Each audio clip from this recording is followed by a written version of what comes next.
pada tahun 1940-an, yaitu Perang Dunia II dan lahirnya teknologi komputer. Yang kedua itu ada era 1960 atau generasi 2, yaitu meningkatnya jumlah penggunaan komputer. Pada era tersebut membuat Don Parker dari SRI International Menlo Park, California melakukan berbagai penelitian terhadap penggunaan komputer secara ilegal.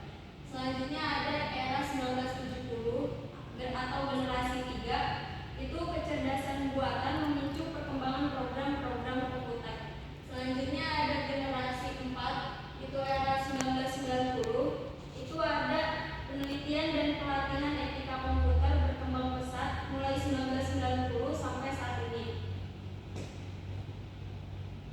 Selanjutnya ada pelanggaran etika komputer dalam bidang pendidikan. Yang saya bilang tadi ya, yang pertama itu ada privasi dan identitas diri. Jadi privasi itu kan rahasia pribadi ya, yang tidak diinginkan untuk diketahui oleh orang lain.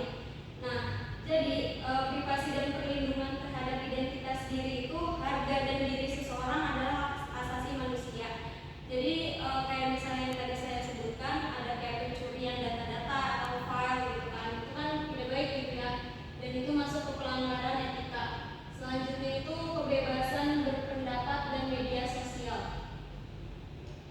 Dalam kebebasan berpendapat dan media sosial ini, itu menyaring pendapat kita sebelum dikeluarkan ke publik. Di dunia cyber itu banyak sekali informasi yang tidak lolos saringan tersebut. Selanjutnya itu ada pentingnya